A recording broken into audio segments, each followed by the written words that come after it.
Hello Hello there. there. Welcome back to Star Wars in a Galaxy, watching all the Star Wars we can get our hands on. Coming at you with regular installment episode number 86.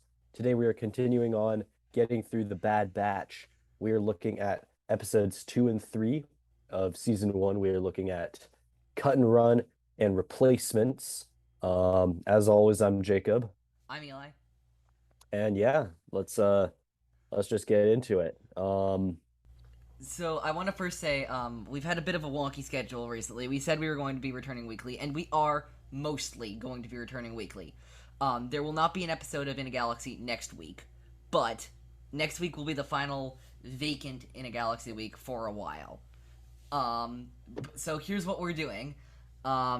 Jacob, if you don't mind me making this announcement now, No, not at all. episode 88, not the next episode, but the one after that, we are going to be sitting down with Keith and Kerwin Yard of the great Star Wars podcast Father Son Galaxy.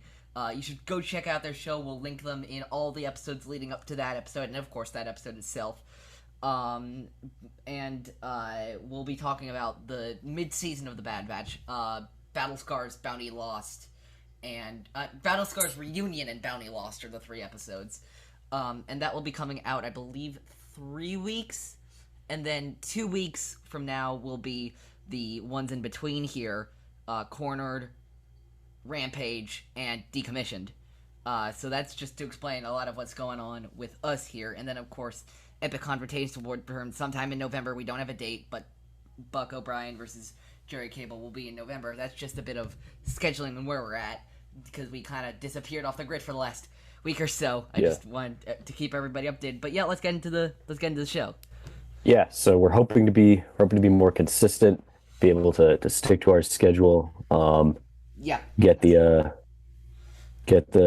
machine going again. yeah. Do some good talking about the Bad Batch and what episodes we have today. So let's dive into our episodes today. First, in Cut and Run, Hunter gets the Bad Batch to the planet of Seleucami, to get help from an old friend, the clone deserter Cut Lawquane, and his family, Sue, Shea, and Jack. They are using the Lawquanes' house on Seleucami as a place to get their bearings after the crazy events of Aftermath, and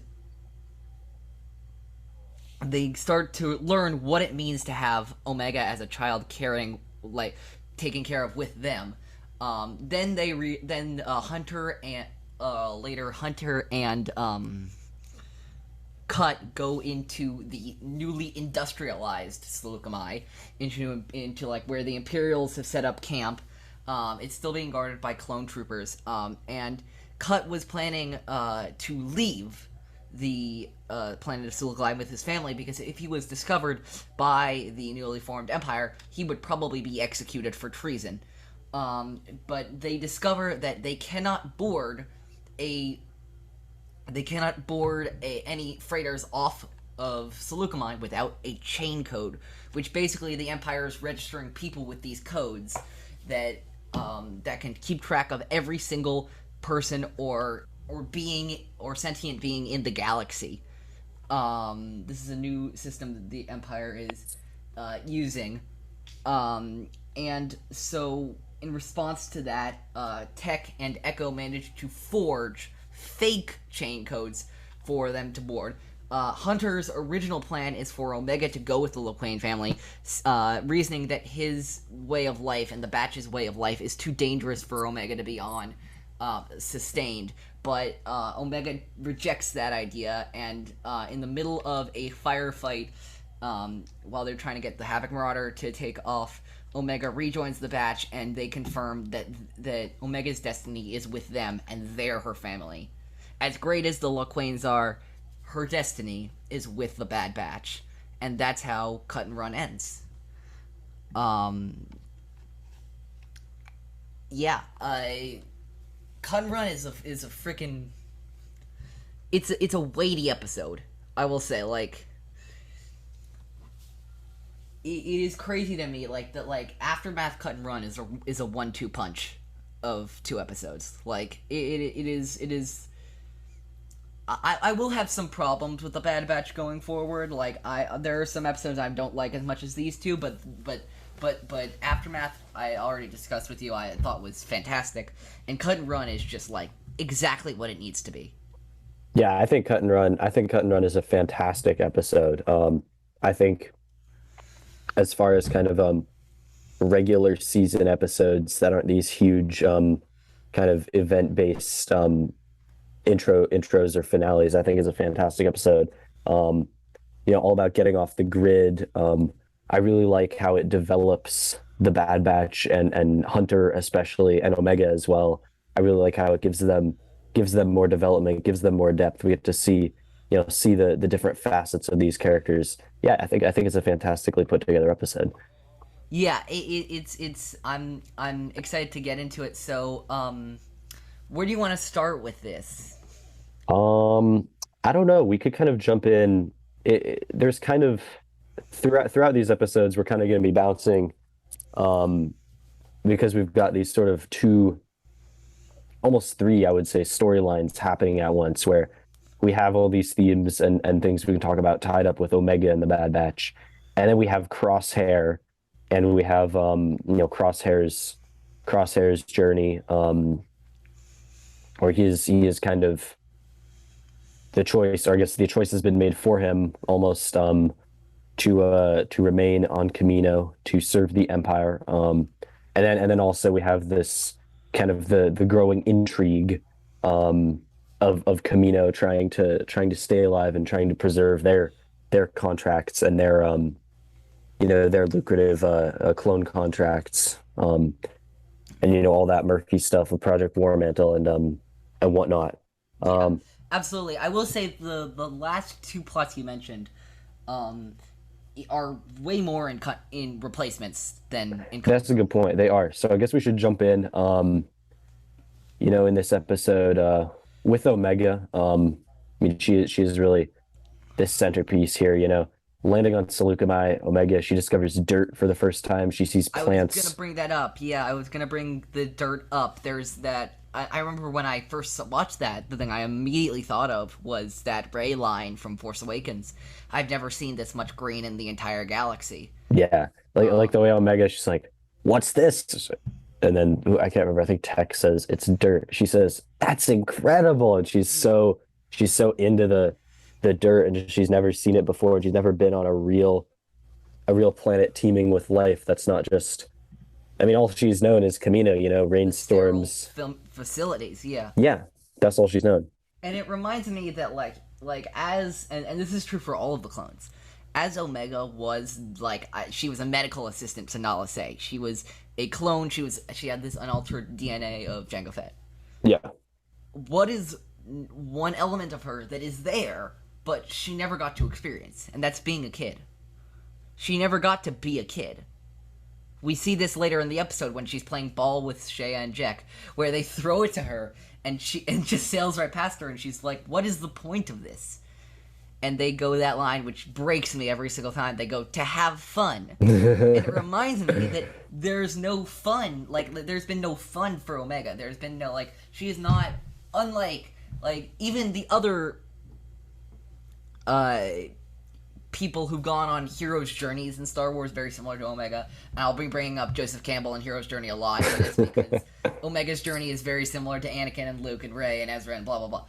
Like even compared to them, she has not had a lot of fun or her own pure experiences or getting to experience that emotion. She she just hasn't. definitely she definitely hasn't, and I think where we see her kind of where she takes control of her own destiny and begs Hunter, take me with you, and where we see her join the Bad Batch, get the hell out of Camino.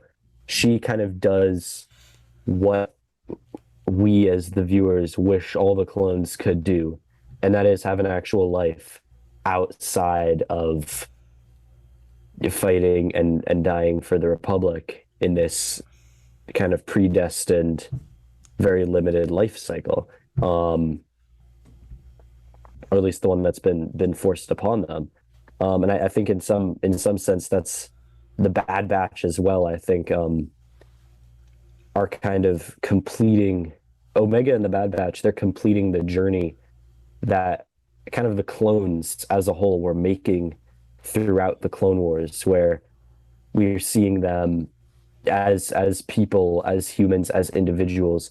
We see their individuality grow and grow. We see them diverge more and more. We see people like Fives and what happens to Five. We see people like Cut and what happens to Cut. Um, and then to finally break out and to choose something completely different, completely outside of what they were programmed to do. I think that's what makes the Bad Batch special. It's kind of it's the culmination, I think, of the journey that the Clone Wars has been taking us on with the clones. Absolutely, and it's crazy to me that this is the other great thing that I love, which is that in this season, you know, we think all of the clones are these brainwashed, mind controlled like droids now because of the inhibitor chips. Yet, how many clones do we see in the season make their own decisions? The number is bigger than you might think. The answer is 8. The Batch, all 4 of them, Hunter, Tech, Wrecker, and Echo. Omega, I would count, she's a clone. Crosshair, we will find out later on, of course, will remove his inhibitor chip, and that was a choice he himself made. And stayed loyal to the Empire. And then Rex and Gregor, who we'll see later in the season. And so we have these, we have these 8 exceptions to this army of, we heard that line in clones, 200,000 are ready with more than a million more on the way, and then and we know they were increasing clone production throughout the war, so there are millions and millions of clones, and yet we are focusing on the 8 anomalies, the ones that resisted and made their own choices. Yeah, I think that's interesting because throughout the Clone Wars, we kind of see the stories of more and more clones introduced. They get more and more individualized. We meet more and more of them as these individual souls and, their hopes, their struggles, their fears, their growth. And then all of a sudden, I mean, literally, we talked about this. We talked about this with the what's the name of the first episode? Aftermath. We talked about this with Aftermath. Literally visually, the clones go back to being, stark uniform, black and white, shining, not a spot on the armor. And I think we kind of see how, I mean, it's all the progress that was made throughout the Clone Wars for the clones is kind of wiped away, and all we're left with are these few lucky survivors who survived this great kind of erasing of the clone's individuality. Absolutely. I was wrong, actually. There was another 9th clone that I just thought of this season that breaks away, and that's Hauser in the Ryloth episodes. Yeah. He makes his own decisions. He chooses his own destiny. But, no, I absolutely see what your point is, that, like, again, as you were saying, we were making all this progress, and this is very much like the prequel era. This is not just about the clones. This is about the Jedi. This is about the Republic. This is about a lot of that stuff. We were making so much progress, and then it all came to a screeching halt, and then reverse direction quicker than you could say Galactic Empire. Yeah. And this is one of the... Bad Batch is one of the only pieces of Star Wars media right now to deal with the immediate fallout of that. Yeah. You're right. It's I think that's what gives this show so much potential, is it's one of the only places where on a lot of different levels we get the opportunity to see these burning questions that I for one have always had about what does it actually look like? What does the fallout look like? We say we've gotten a lot of stories in Star Wars about the 19 years between Revenge of the Sith and A New Hope, but that's not really true. We've gotten a lot of stories from 10 years before A New Hope to A New Hope. But those 9 years before that, there's not a lot in there. There's Darth Vader comic, which I admit is 25 issues. That's a lot. There's the Bad Batch, and then there's Fallen Order, and that's it. I agree. I think especially in the new canon, the young kind of this young empire sub era, I guess we could say. This young empire era is really ripe for more exploration. And I think that's something that I'm excited about for the Bad Batch going forward, and as well that I think was really cool in this season is not just at least for me, I kind of jump to a lot of the world building aspects of what that means. This transition, like, oh, what happens to these ships? How does this work logistically? What are the big politics looking like? But I think the Bad Batch does a really good job of zeroing in on, a few characters and just looking at what does this mean on a personal level. And I think that's what makes it really powerful. And even to your point about the technological transition, we'll see that, and that is something else I wrote in my notes for this episode. It's a very powerful thing. Seeing the city, we will talk about this later, but seeing the city being built on Seleucami, that wasn't there when we saw it last. Look how much they were able to do in seemingly probably weeks after Order 66 and the Rise of the Empire. I mean, do you think that I just assumed that it was something that we hadn't seen before. Do you think there was an implication that it was all constructed that quickly? I mean, actually, I guess I'm not saying it was all done that. I'm just saying, like, I could see Seleucami having a few towns and villages, but like that wasn't a small town. All those impound docks, all of the like maybe it was a small town, or like maybe one of the biggest small towns on Seleucami. But I think the Empire did some major renovations over there. Yeah, I mean, you're right. We see them drop in those, the kiosks, the impound law at the walls. Yeah, you're right about that. And I will say, like, and just as a continuation of that, we like there is that metaphor with technology, and the just you plop it down, you solve all your problems in Star Wars. But it's never usually that simple. And we see this in Andor with the Aldhani arc that we just saw, but the Empire doesn't know the planet of Aldhani, and they just put all their technology on it, and it eventually doesn't go well for them. And, we're seeing in very, very many ways, Andor, it's really interesting to be watching Andor at the same time the Bad Batch is coming out, because Bad Batch, I feel like, plants the seeds of many themes we're seeing in Andor, and in Rebels, and in the like everything, like all the Empire never considered this. We're seeing why they never considered it. We're seeing how the system was set up that one day Luke Skywalker and Leia Organa and Han Solo and Mon Mothma will destroy. Yeah. On all levels, that's kind of the potential of the Bad Batch. And what it's already done so far is us being able to see that change and that transition. But with that in mind, where do you want to go from here? I think do you want to talk about the Lawquanes and how they factor into all this? Sure. If you want me to take it from... Yeah, what do you... I was just going to say... I mean, I know you're... Sorry, go ahead. I was just going to say, as you're probably going to point out, that this episode is a very nice coda to my favorite episode of Star Wars: The Clone Wars of all time, which is The Deserter.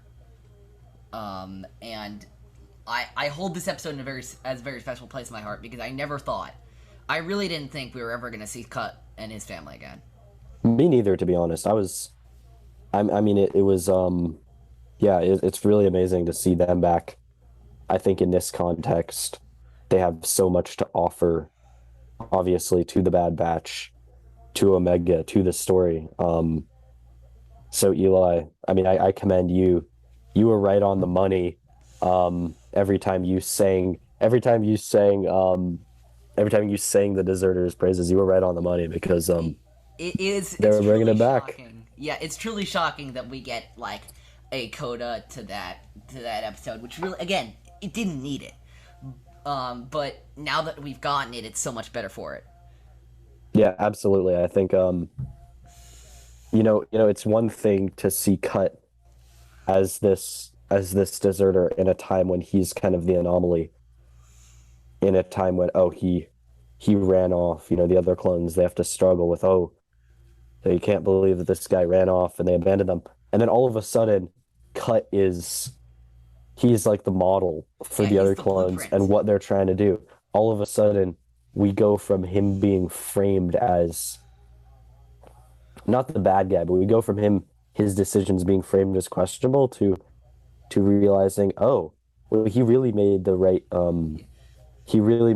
choice. Maybe we shouldn't have given everything to this horrible, horrible war that turned out to be like a sham, basically, so that Palpatine could take over. Like in the Deserter, I feel like we walk away from the episode viewing Cut as somebody who made a different decision than Rex and the other clones did, but not necessarily a wrong one. It's not I think Rex was like, it's not the choice he would have made, but he can see how somebody would make that. And then I'm just imagining, because Cut mentions that Rex stopped by a few days ago in this episode. I can just imagine Rex stopping by and being like, Cut, let me explain something. You were a fucking genius, man. Yeah. Yeah. You saw this all coming. I don't know how you did it, man. Tell me all your secrets. Yeah. So I think it's easy to forget that it's not just Cut. It's easy to reduce him when you say, he's the deserter. Cut is not just someone who ran away because he didn't just run away because he was scared. No. He ran away because he wanted his own life that was not completely chosen for him to die in battle. His entire squadron of brothers was killed around him on Geonosis. And so that was his entire family, the entire family he grew up with. And so he was like, I need another family, and just putting me in another squadron won't replace that family, and I'm tired of having to kill for a living. And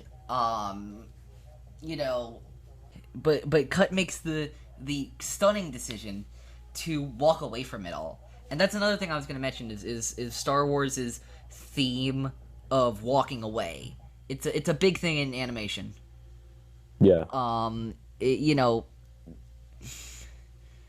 I think of, I was just thinking myself, I saw this in my notes, I'm like, I'm sure I'm going to talk in my notes about Ahsoka. And that's not the comparison I made. The comparison I made was Luke in The Last Jedi. Because do tell. Both of them, both Luke and Cut, made the decision that life of violence wasn't for them. But Cut's is framed as a noble decision, and Luke's is framed as a cowardly decision, as a shameful decision. And I was trying to figure out why, when those were basically the same thing, why was one viewed so differently than the other? Yeah. And I realized it's about power. Luke Skywalker was one of the most powerful beings in the universe at the time of the sequel trilogy. He was the Jedi hero that the galaxy needed. And he abandoned the galaxy to suffer under the wrath of the First Order. In the meantime, yeah. Cut was one clone in a galaxy of millions of clones. Yeah. There is no universe where I don't think there is a universe where the outcome of the Clone War differs because of Cut.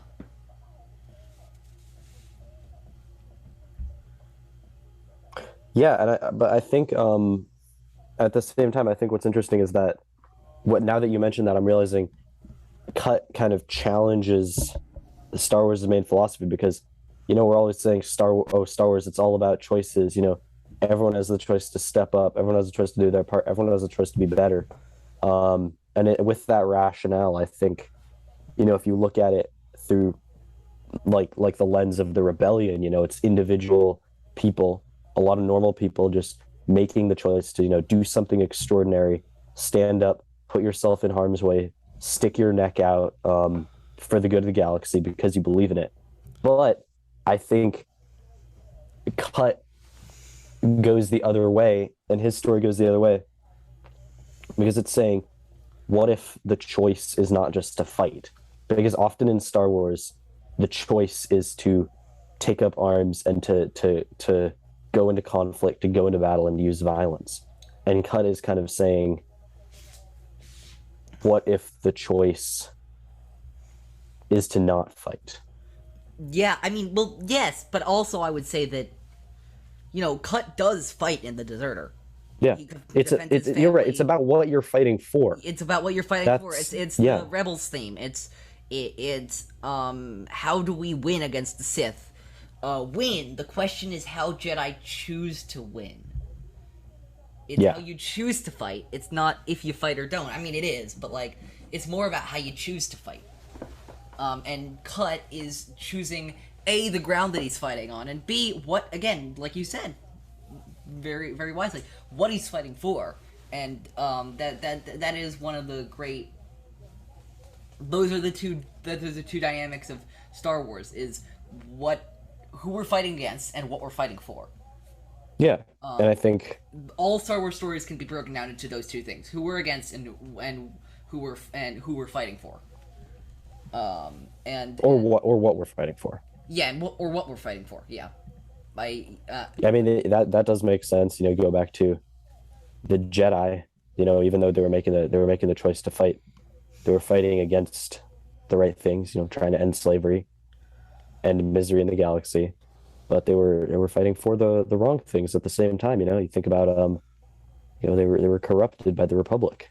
Absolutely, they lost their way. They lost their way. I've done it. I've said the line. Said the thing. I've said my favorite line. Leo in Once Upon a Time in Hollywood. Yeah.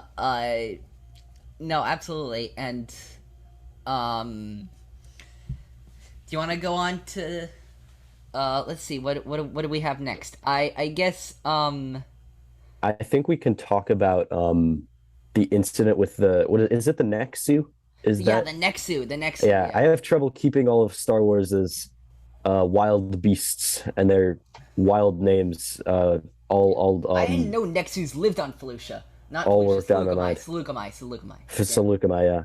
Yeah, because that's another one. I always get Felucia and Seleucumai confused. I said Felucia, and here's why: because the Nexu is one of the three arena beasts. And it's confirmed in Legends and maybe even in canon that one of the other ones, the Acklay, is found on Felucia. Oh, yeah. I remember there's that old level in the OG Battlefront 2 where that's what you're a clone trooper and you have to fight Acklay on Felucia. Yeah. But this is not the Acklay and this is not Felucia. This is the Nexu on Seleucumai. A lot of names to keep track of. To keep in order in your head. So so Omega goes to get the ball, and Sue, being the badass she is, scares away the Nexu, and there's that there's that line that I wrote down. Battling droids was easy compared to raising a child. that was a great line. It ties into the theme of Aftermath of your main purpose was gone. What the hell are you gonna do now? Yeah.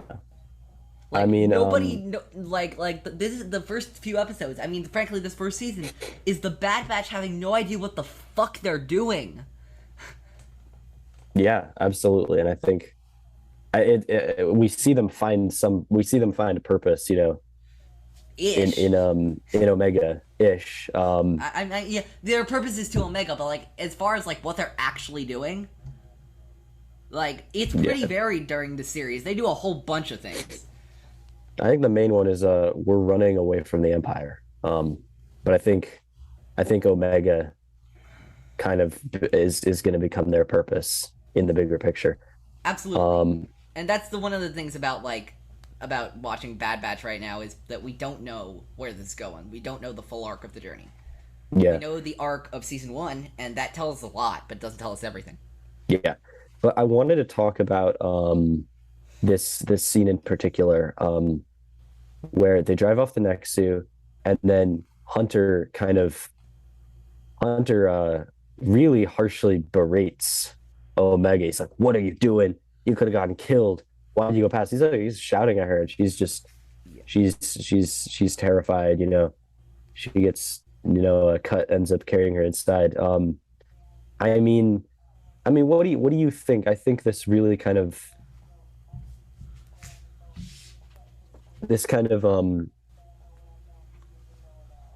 is one of those moments where we really get a window into the burgeoning relationship between Omega and the Bad Batch, and all the struggles that are tied up in that, mainly with Hunter. With Hunter, trying to accept Omega as a member of the crew, accept his responsibility, kind of wanted or not, his responsibility to caretake for Omega. Well, I think that actually that's an interesting discussion, and I think that these two episodes really pair nicely. But both of them like cover a different side of that discussion. Is who is Omega in relation to the Bad Batch? Yeah. Because Well, I think, because here's the thing, I don't think that, like, I know there's a thing with that ties into the Mandalorian about like that it's similar to between this and the Mandalorian about Hunter and Wrecker and Tech and Echo being her surrogate fathers, which yeah. I actually don't agree with. How so? I think they're her surrogate brothers. Mm, Because again, it's not because Rogu can only do stuff because he has the Force. Like he can only really the only stuff he does substantially in the Mandalorian and the Book of Boba Fett so far is through the Force. he could use the Force, and then he has to take a nap. Yeah, and then he has to take a nap. Omega can make all her decisions for herself. Yeah, we see that especially in replacements. She doesn't need like she needs absolutely she needs guides and teachers, but she doesn't need the oversight that parents do. I mean, I disagree to some extent. I think, it's unclear. I think, and we see this a lot um, in all of Star Wars. In the prequel trilogy with Anakin and Obi-Wan, in Rebels with Zeb and Ezra and Kanan and pretty much everyone in the Ghost crew. But you see the sibling like kind of relationship and almost a parental relationship, kind of the lines are blurred, and I think it's more about found family and caretaking than it is about having these super neatly cut out roles. Yeah, So I would I absolutely. would disagree slightly. Yeah, I understand where you're coming from, and I understand that, like, I mean, I'm not saying they have to be one or the other. I just think that there's a. I actually agree with you that the rules of them are more nuanced and can't be fit into these neatly colored boxes. But I think that, like, the idea that they're just that Hunter's her space dad, as I've heard a lot of people say, I don't think that covers their relationship accurately. It doesn't, but I think it's the given what it's easy to forget that for all of Omega's precociousness and her sharp intellect and her amazing skills and ability to save the day, she is still only pardon me, she is still only 10 when you account for the accelerated aging. She's only been in existence for 5 years at this point. She No, needs that's not true. parent. It's not what is the age? I mean, she is 10 or 11, but she's been in the universe for 10 years. Is she not accelerated? She is an unaltered clone of Jango. Oh, okay, scratch that. Yeah. But No, in any case, so I remember actually it was revealed in. So it's revealed. I don't know if you remember this I think the second to last episode of the season, that she's actually older biologically than all of the batch. oh, I forgot about that detail. Oh, you're so right. All right, I retract what I was saying. But in any case, she's I mean, 11, even let's though say. emotionally, like mentally and Yeah, emotionally, you yeah. have a very good point. Either way, either she's a crazy accelerated 11-year-old or she's a regular 11-year-old. Either way, she really does need some space parenting. And I think the show is kind of nudging us in the direction of Hunter being the one to most clearly fulfill that role, even though, as we see, especially with Wrecker trying to take on some of that they are trying to make it a collective effort as well. I freaking love this line so much. It's not just ships; they're registering people too. Oh yeah, the chain codes. Yeah, What do I you have remember, to say about the chain I codes? will say there's another line that Echo gives, and I remember when this came out, and we were starting when this episode came out. We were starting in a galaxy. I remember like being into like that deep analytical stuff, and when Echo said this, I got so mad at him. He said that line. Do you remember that line? It's ironic. Clones wanted names instead of numbers, yet now people are signing up to be given numbers. I'm like, stop it, Echo! You're doing our job for us! Stop it! Not nice. It's not very nice. Leave some for the rest of us.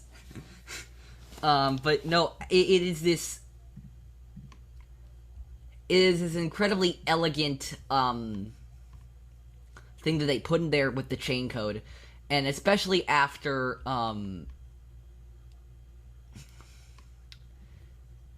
especially after, this is not the first usage of the chain coded canon. The first usage, of course, was in The Mandalorian. Yeah. And I love how they transitioned this not only to animation, but indeed showed the origin of it in animation. Because this is the first time, because The Mandalorian was the first time a chain code had ever been mentioned in canon. And to have an origin story for that, just like it gives an origin story to a certain character from The Mandalorian. You know which one I'm talking about. I do. We will get to that next episode. But yeah, I think that it's this incredible reminder that the Empire is this very like by the like the rule books mean a lot, the procedures and the organized way of thinking mean a lot, and they want to be able to treat these people. And this is a big theme also about the Bad Batch, which is the Empire treating people like assets and not like actual people. They're no more than chess pieces that need to be moved around to certain places, and it'll be fine. Yeah.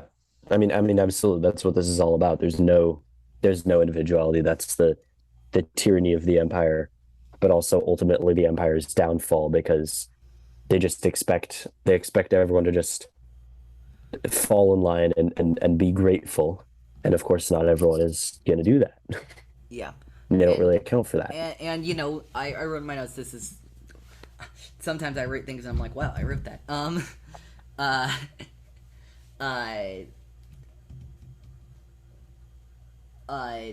The Empire is transitioning civilians to be what they've treated the clones as for so many years. Expendable. They're assets. They want everyone to be an asset directly to the Empire. They're assets. They're tools. Yeah. They're not. They're not. They.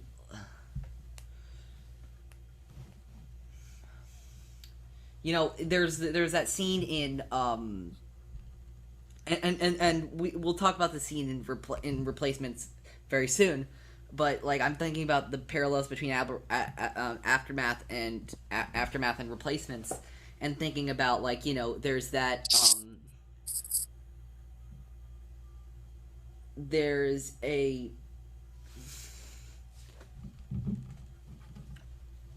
when the Bad Batch does not obey orders on Onderon, and when that one trooper in the Replacements doesn't obey orders on Onderon, that is not seen as what is going on inside those troopers' heads.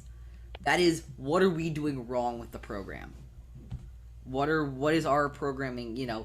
To quote episode 4 of Andor, the ISB is not a security force; it's a healthcare provider. They diagnose the problem, and then they nurse it back to health.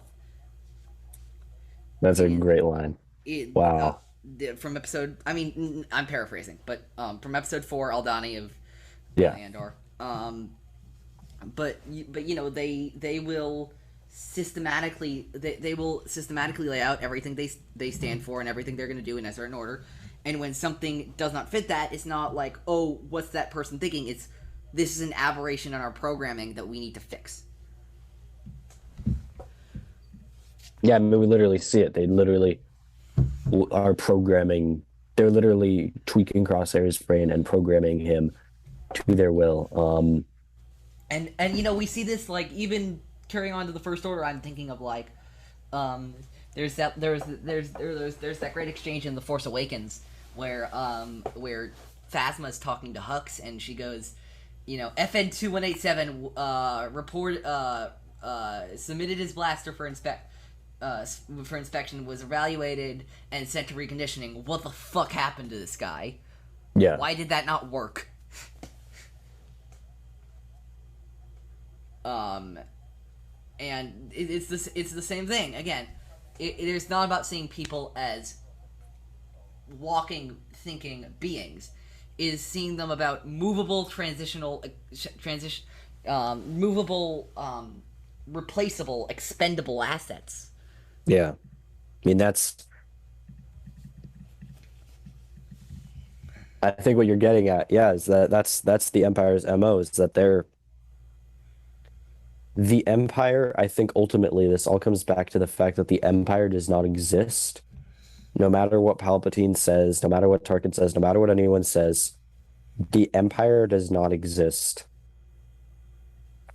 for the people of the galaxy. The Empire does not exist like any empire. The Galactic Empire doesn't exist for anyone's benefit. It exists for the sake of its own glory. Kind of, and we see that here. Very much there's a lot of Imperial era stories about power for the sake of it. We kind of see how, even though Palpatine, says we're transitioning to the Galactic Empire for a safe and secure society, but really they just want to turn everyone. I mean, obviously they just want to turn everyone into, an asset, a cog in the Imperial machine. That simply is ultimately, these cogs are turning only so that the Empire can grow stronger and stronger. Yeah, just for the sake of power, because ultimately it comes back to Palpatine and the dark side.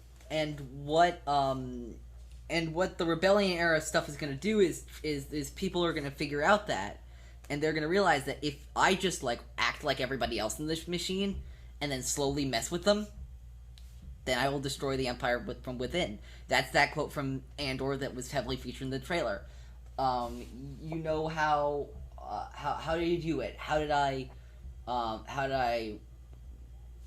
wear their armor, spit in their clothes, and how did I wear their armor, spit in their food, walk their floors? You just walk in like you belong.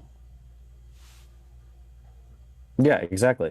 That's a perfect analogy. Yeah, that's a perfect example. And it is very much there. This show is about the grip of fascism and the inherent strengths and weaknesses of fascism. How fascism can oppress people to an extreme amount, but also how it can be exploited. Yeah. Yeah, I think, yeah, you're absolutely right. What else do you have? What else do you have for this episode? I'll go with there's this great tension at the end of the episode when they're trying to board, when they're trying to get the Lawquanes to board the shuttle, and it's very much like they're walking by clones all the time, and they're like, okay, nobody can know who we are. I mean, we all have the same face as them, but like nobody can figure that out. There's this like they have to pretend like everything is completely normal and nothing is going wrong, and the suspense behind that is fantastically executed. Yeah, I agree. I think it's I don't know. I didn't see the significance of it as much as you did, I would say, but yeah, it's definitely well executed. The entire back half of the episode super compelling. I think Omega Omega ending up, being the one to steal the chain codes and to make it out, when everyone else was pinned down, um, was a really excellent. I thought that was a really excellent twist. Um, And I all of the think, stuff in this episode fits extremely well with Joseph Campbell and the hero's journey. There's the rejection of the call, because at first either the hero doesn't want to take the call to adventure, or the mentor doesn't think they're ready. yeah, Which is kind of a combination of both happens here. Really, actually, no, it's really just Hunter and the Batch doesn't think she belongs with them. But there's that touching line, which is the "I want to be with you, Hunter," or "I want to be with you, Hunter," as she would say, which is the I want to be a Jedi. I want to go with you to Alderaan and be a Jedi like my father. That is that moment of the show. That the end of this episode is her accepting the call to adventure. yeah, yeah, and I think, I would say also, it's not, to me, it wasn't so much her accepting the call to adventure. She always has that call to adventure. I think it's and we see that especially in the next episode, as we'll get to, but it's the rest of the Bad Batch. It's the rest of the Bad Batch also accepting her call to adventure and accepting that she wants to go out and be in danger and wants to help out the crew and be a part of the team, even though she's like 11 or whatever and clearly doesn't really understand what she's actually getting herself into when she pulls some crazy shit like she often does. Um, but yeah, I mean, that's all I have for this episode. Do you have anything else? No, I don't think so. Again, this episode is just phenomenal. It adds a great coda to The Deserter. It acts as a great sequel to Aftermath as well. It's a really great one-two punch, and I said this later on, but these three episodes to me, Aftermath, Cut and Run, Replacements, are very akin to The Mandalorian, The Child, and The Sin from the first episode from the first season of The Mandalorian, and Casa, That Would Be Me, and Reckoning, the first three episodes of Andor. That opening trilogy of episodes to really set the foundation of the show on a strong arc is extremely is extremely like all three are executed extremely well in my opinion, and I like seeing that precedent be set in Star Wars television specifically. Can you elaborate on that? What do you mean by that? There's very much like in all three of those cases, the world is like the galaxy, what kind of galaxy they're living in is built, but the scope of the galaxy is pretty small to focus on building the characters and building their relationships to each other. And they will eventually return to those dynamics, but first they have to explore the galaxy out there beyond Navarro in The Mandalorian, beyond Camino in The Bad Batch, beyond Ferrix in Andor. And Okay, yeah, I see. yeah, and I think and I like seeing those parallels take place here. Yeah, overall, I will also sorry, go just ahead. say, I watched this episode for the first time in a galaxy, not here, but for my first theme between themes with the great Alden Diaz and Tori Fox around a year ago. They had actually gotten the episode. They gotten screeners of the episode before it came out, so they sent this request to me before the episode that come out. They were like, "Oh, we should watch Cut and Run." I'm like, "What happens in Cut and Run?" And they're like, "We cannot tell you." Um, and I'm like, "Okay, I'll trust you guys." And they turned out to be very, very right on the money with the theme. It was actually, we were covering a theme of found family, and this episode obviously ties into that theme very, very well. Listen to that episode if you have not already. It's fantastic. We talked about that. I think we talked about I forget what other fan family. I know we talked about the Mandalorian, the Sin in that episode. I forget the other one. There were three. There were three pieces. I think maybe. I think maybe it was Rise of the Old Masters from Rebels, but I'm not sure. I was gonna say you got to talk about you got to talk about Rebels in there. You Yeah, can't not. Rise of the Old You're talking Masters. about found Rise of family. the Old Masters and Cut and Run, if I may. Rise of the Old Masters and Cut and Run are remarkably similar as episodes, and I'm not saying that to insult either of them. Let's see. Oh, it's Family Reunion. I did Family Reunion and Farewell Part 2 from Rebels with them. That was the third one I did with them. So the conclusion of that journey. But yeah, but like I was gonna say, Rise of the Old Masters and Cut and Run are remarkably similar. Kanan and the Bad Batch don't think they can handle Ezra and Omega, so they try to pass her off to try to pass them off to the Lawquanes or Luminara, but Omega wants to stay with the Batch, and Luminara is dead, so Kanan is forced to train Ezra.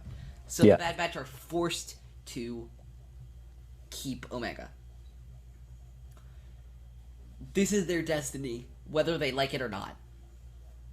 Yeah, I think the difference is that, interestingly, Omega actually really chooses for herself. Unlike Ezra, I think, obviously Ezra is not the happiest about being ditched, but at the end of the day, Omega really actually says, "I want to go with you," and it's very interesting to me that even at such a young age, she's that certain. Maybe because she's so young and because she doesn't have much experience outside of Camino, maybe she knows this is what I need. But it's interesting to see how that's going to play out with that in mind. I thought this was a really good episode as well. I really like seeing more of Hunter's emotional journey. Omega, joining in the crew more. I thought it did a really good job of, having Echo and Tech, work together in a sticky situation to steal the chain codes, helping differentiate them, helping differentiate the two from one another, despite the fact they have similar roles in regards to, their skills and talents. So yeah, good episode all around. Absolutely. Should we go on to replacements? We got to talk about replacements. In replacements, the Bad Batch, having narrowly escaped on Seleucami, they are fleeing. Through hyperspace.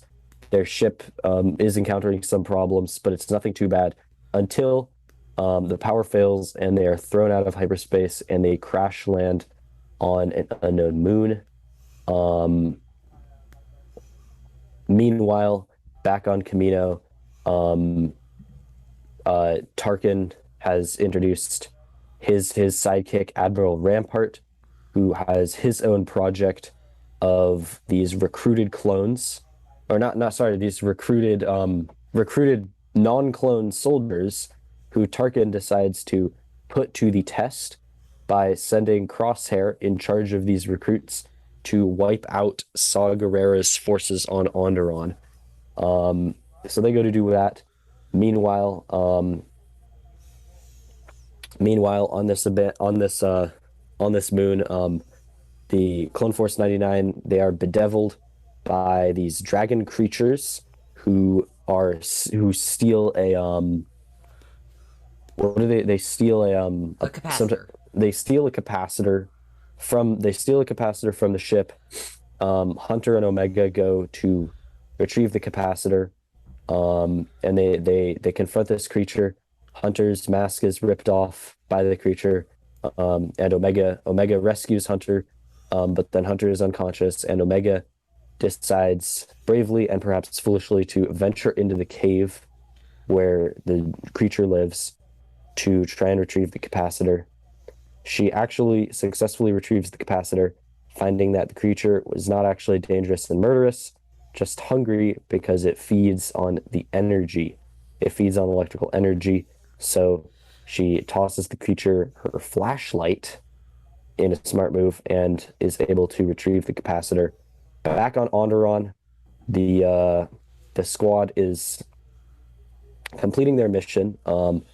They manage to they force some of the civilians of the Onderon rebel camp to surrender. Um, and Crosshair executes one of them. Um, this causes one of the conscripts to try and instigate a mutiny because he thinks it is wrong. However, Crosshair kills him and says that once again, good soldiers follow orders. They execute the rest of the prisoners, and they return triumphant to Camino, where Grand Moff Tarkin, or I guess Moff Tarkin at this point, mistakenly attributes their success to the fact that it was not clones, but conscripted soldiers on the mission, and says to Rampart that for now they will continue using the clones until the time is right when they will switch to conscripted soldiers. That is the episode. And Oh, also, and at the very end, Hunter or Wrecker gives Omega her own room, uh, kind of completing her journey to becoming a full-fledged member of the Clone Force 99 family. I was also gonna say that the Kaminoans, Nalase and Lamasu go, whoa, we see what Yeah, you're doing here. yeah, they realize they're in deep shit, and they basically have a mysterious, brooding conversation, basically saying we got to do something. Yeah, absolutely. Um, there's so much about this episode, but I want to talk about after they crash, and they mention Omega's trying to find the capacitor on the ship, and she accidentally picks up Crosshair's weapon kit, and they all stare at her when she does that. The rest of the batch stare at her, and they kind of dance around the subject. Tech and Omega both try to convince the other three that it really was the inhibitor chip and not Crosshair. But it's very much like, and there's and we get this line from Hunter later when they're trying to go find the Order Moondragon that stole their capacitor. Omega says to him, "Don't blame Crosshair. It wasn't completely his fault." And Hunter says, "I'm not. I blame myself. I blame myself for leaving him behind." And we'll see those tensions rise and fall throughout the arc in various ways, and throughout the season in various ways. And I like that it's being set up here, that they left one of their own men behind. Yeah, it's for sure an interesting conflict. And someone like Hunter, being the leader that he is, feeling the weight of the responsibilities that he does, would blame himself, but I think he really can't. And it's just interesting also to see how quickly Omega is able to pull that out of him, um, and kind of guide him into admitting that and into realizing that. I think that's quite cool as well. Absolutely, yeah. It's this incredible, and again, that's the other thing. Like, and this is very much not just about Omega. It's mostly about the era they're living in. But like, they didn't have to worry about any of their feelings in the Clone Wars. Blow it up, blow up the bad guys, win the battle, move on to the next one. Yeah, but But it's different now. They need to. But the galaxy doesn't have that straightforward of a purpose now for them, so they cannot afford to do that anymore. They need to have a set direction. They need to have a sense of purpose. They need to have a sense of where are we going. Oh, They need to have a sense of why are we doing what we're doing, who are because that we? was always the why was always given to them in the past, and now they need to find it for themselves, which I Yeah. think is one of the really interesting things about the It Bad is. Batch. It is one of the, as we've said, one of the prime themes of this season. And there's yeah, and I also, this is just a fun thing I realized. As soon as they lose Crosshair, they gain Omega in Aftermath. Yeah. And I realized in this episode that means, like, very much Crosshair was the cynical, pragmatic one of them. And Omega is very much the opposite. But you'd expect the opposite in this era of grim darkness. You'd expect them to lose the hope and optimism and gain the pessimism and snark and cynicism. But it's actually the opposite. They lose the cynicism and the pessimism, and they gain the hope and the optimism, which in this era is really interesting because hope and optimism is not in very many places. Yeah, well, I think it's because, they're kind of finding their way, and they're making their own path for themselves, and they're finding themselves outside of their outside of their narrow existence as soldiers of the Republic. Yeah, absolutely.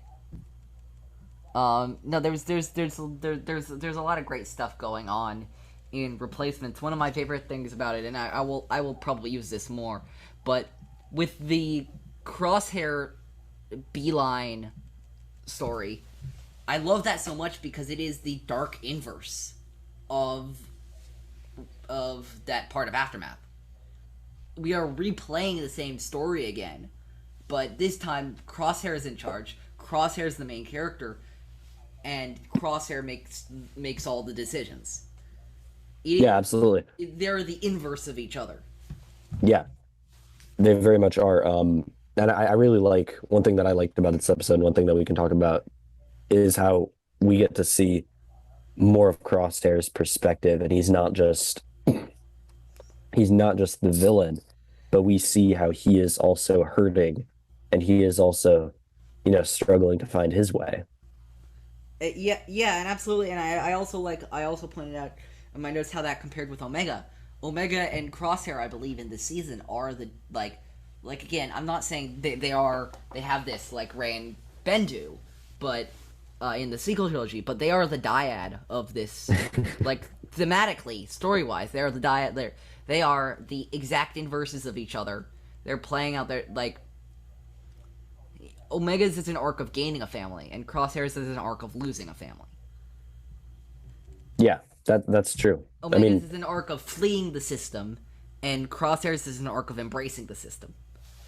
This episode is literally called Replacements. You could see that as Omega literally taking Crosshair's place in the Bad Batch. And the recruited soldiers taking the place of the Bad Batch and the clone soldiers. We literally see, right at the end, let me just jump into Crosshair right now, since we're not really doing this one chronologically, but at the end we have this very, very poignant scene. We have Crosshair sitting there kind of brooding, and we see him feeling his feelings as the recruits settle into the beds that were once occupied by his brothers. And we also see, this is my favorite part of that scene, which is we see Crosshair passes by the tick mark wall where they cross out every, and he doesn't do anything, and we hear the like a haunting version of the Bad Batch theme, dun dun dun dun dun dun. We realize at that moment that Crosshair's family's gone. He's doing the same, he's getting everything he ever wanted, but not with the people he wanted to do it with. Yeah, and I think he really, in that moment, we can see him kind of really feel what he's lost. Absolutely, it is. And we really realize how he's lost that family. I've never seen so much emotion in a blank stare. It is the, oh shit, this is what I've gotten myself into.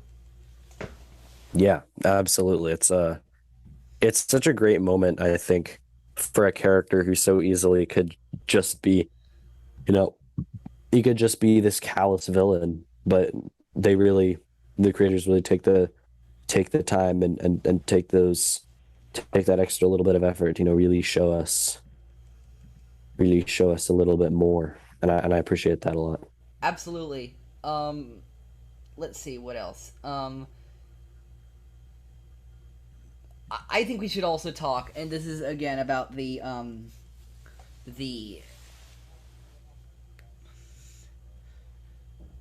the Empire part of the storyline, but I really love the I want to talk about War Mantle. I want to talk about Project War Mantle, which was a throwaway line in Rogue One. Jin says that for 2 seconds in Rogue One, and again, like people have often talked about the best ways the story group has used canon. This should be in the top 5 best ways the story group has melded canon and story together. That Really? one reference into an entire season, like into the basis of this entire season of television. It's revealed that Project War Mantle is the Imperial top secret project of how they're transitioning their military forces from all clones to all stormtroopers, which is an interesting thing. And I also like this because there's often like people who are more casual Star Wars fans will get confused, and they'll ask people like me or you or other hardcore fans, wait, aren't the stormtroopers clones? And then we have to go, no, they're not, and often we have to reference like Legends stuff or expanded or books or comics from canon or books and comics from Legends and all that kind of stuff. This is the most mainstream and simple example. No, the clones were phased out, and now the stormtroopers are just regular people. And I like how it clears up that inconsistency with a really great story in there. Yeah, you're absolutely right. I think there's a lot to be said in this episode about the fact that they decide to switch over, the fact that Tarkin makes that call. And I think in terms of looking at the Empire as a whole, we see Rampart and his kind of, I mean, he's clearly already incredibly invested in the idea of conscripted soldiers because he thinks that their loyalty and their resolve will be superior since they made the conscious choice to join. Obviously, that doesn't end up playing out as he imagines. I think he maybe has let's just say a slightly diluted view of how most people would end up viewing the Empire, or how how many people would actually be willing to basically sign up for what the clones did. And he's going to realize eventually, maybe there's a reason why the Republic had to maybe there's a reason why the Republic had to actually use these clones who were bred for this purpose, who had no choice. Yeah, absolutely. And there's just a lot of great nuances in this storyline, and like there's a I feel like we should just get to this. Do we want to talk about the Kaminoan scene? Yeah, I think I thought this was one of the best scenes. Yeah. It made me really excited. I love the political intrigue aspects. I love scenes like this. I remember The next phase, yeah. I remember the when equipment. Yeah. I remember when this was coming out. I remember a lot of people had this theory, and the popular theory was that the Kaminoans were going to, this whole Kaminoan subplot was going to build to a clone insurrection, a Kaminoan and clone insurrection against the Empire that would fail and be put down. And obviously that did not happen in season 1. And I remember that every single week people would be like, "Oh, that's what they're doing. Oh, that's what they're doing." And it's so interesting to watch all the clues be placed down now and know that that's not what they did.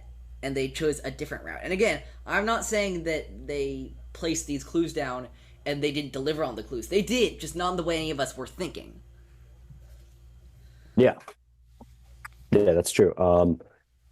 I was very interested by Lama Su. She says the clones, plural, the clones needed to be this direct source will not return willingly. Yeah. But if it's not just Omega who they need in specific, couldn't it be any of the Bad Batch? Couldn't it be Crosshair? So I was a little bit confused by that. What did you Absolutely. think of that? And that is extremely confusing, and I don't think they're referring to the Bad Batch. Really? I don't. I do think they're referring to Omega. Um, Do you think there are more clones like Omega, or we know what of else one could we clone be? like Omega. Yes,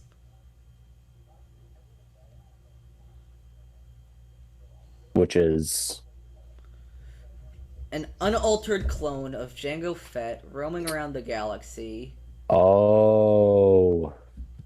oh Boba Fett. Wow. I mean, Boba's So long gone at that point. He again, went I all the way down the bounty hunting rabbit hole by this point in that's the the Clone thing. Wars. You're not gonna get Boba Fett to come back to Kamino with a 10 foot. Like you're not gonna get Boba Fett to come within a 10 foot pole of Kamino. Um, and I think what they mean, and this is my best guess on what the dialogue was trying to hint at was, we got to get at least one of them back here. We're not touching Boba with a 10 foot pole, so Maybe I we can guess get Omega. Omega it is. Yeah. Wow. Oh my gosh. I completely forgot about wow. That is an excellent wow. That is an excellent piece of the puzzle. I did not even realize how that factored into it. That is And, really and the fantastic. only Wow. reason I figured this out is because they said in the last episode of, I think in the second to last or last episode, Omega is the unaltered clone of Jango Fett. Um, and they call her Omega because she is the last one that was created. And they call the beginning one, the first one that was created, Alpha, but he changed his name to Boba because his father wanted his name to be Boba. But his official Kamino and codename Boba Fett was Alpha because he was the first Wow. clone. I mean, it's all right there. I don't Yeah. know why I didn't see it earlier, but it is, yeah, it's all right there. Um, It's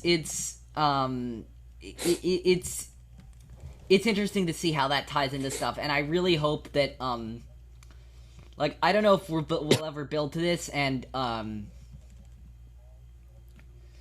in live action or animation, but if we get to the end of the Bad Batch and the end of the Mandoverse and like the Mandoverse, I'm calling like the Mandalorian related shows, yeah.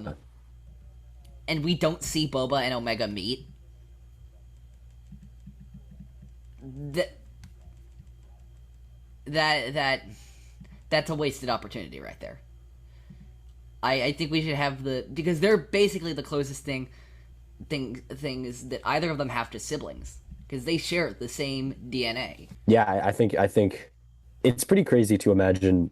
I mean, Omega is kind of a polar opposite from Boba in many ways. Boba, especially this young Boba, young Boba, he's mean, he's angry, he's got a chip on his shoulder. Um, he's ruthless. And then Omega, I mean, she's kind, she's sweet, she's pleasant, she's very insightful. Um, but at the end of the day, I mean, when you look at how when you look at how much of an ass kicker young Boba was at a young age and how crazy Omega goes in these episodes, it's easy to see. It's easy to see that connection. It's right there. Absolutely, and so before we come to a close here, let's talk briefly about that A plot, the Ordo Moon Dragon. Okay. And it's an interesting plot. I gotta say, it's Replacements is the weakest of these three for me. No offense to it, I think it's a great episode, but it doesn't hit the same. It doesn't reach the same heights that Aftermath and Cut and Run do. Um, but this Order Moon Dragon plot is interesting because one of the things I love is it reminds me of that Obi-Wan Kenobi fight, not Obi-Wan Kenobi quote from New Hope. You can't win, but there are alternatives to fighting. Because notice that, Omega, after Hunter's knocked out, Omega grabs his blaster, heads in to face the Order of Moondragon. She never fires a shot. Yeah. She's yeah, she realizes obviously she's smart enough to know that violence should be the last resort. And yeah, it's hard to imagine any of the other batch members being in there and not just going for the kill. But I actually wrote that in my yeah, notes as well. I was gonna mention that too. It's hard to imagine that at Hunter specifically, because he was the other one out there, gone in. I don't think the same thing would have happened. I think the Ordo Moondragon would be dead, yeah, and I think it would just be another kill for Hunter.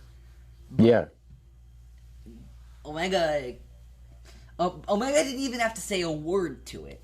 yeah, Omega just had to observe its behavior, watch what it did, and notice some crucial things about it, which she did. Again, that's another thing I love about that scene with Omega and the Order of Moondragon, is that she doesn't even say anything to it. There's no dialogue in that entire scene.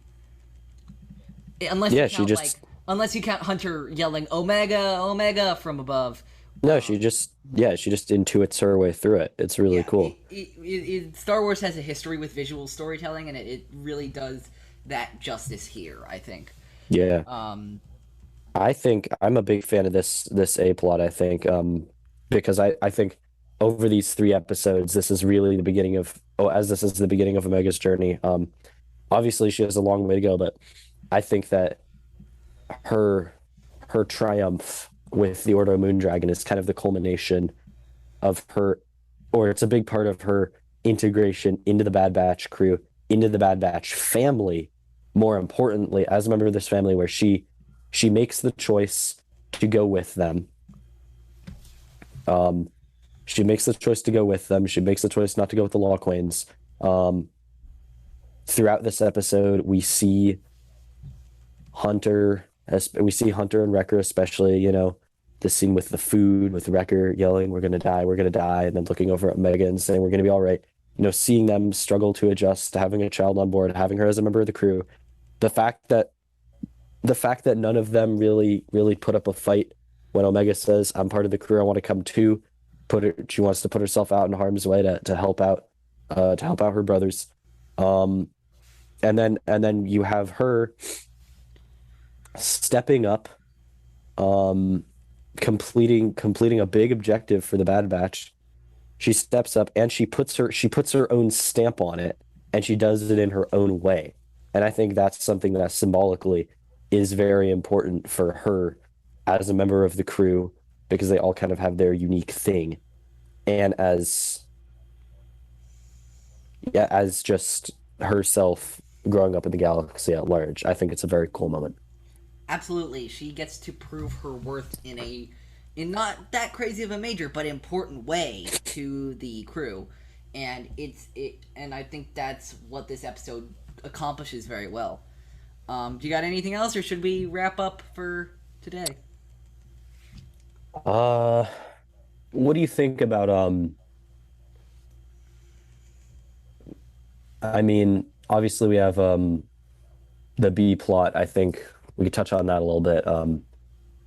Tarkin and it's our you could I think Tarkin makes the wrong call here, because he doesn't have all the information. He sees one of the recruits has not returned from the mission.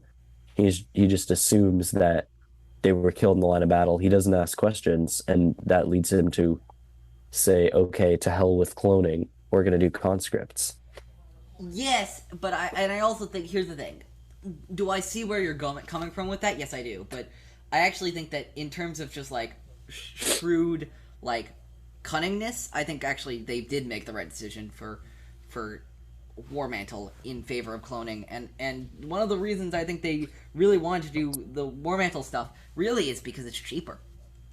I mean, yeah, he does immediately after that say the cloning system is like, what does he call it? He calls it a cost prohibitive relic or something. Yeah, So like that sounds he right. he probably had his mind made up, to be honest. I mean, it's not hard to see, someone like Tarkin. We know Tarkin.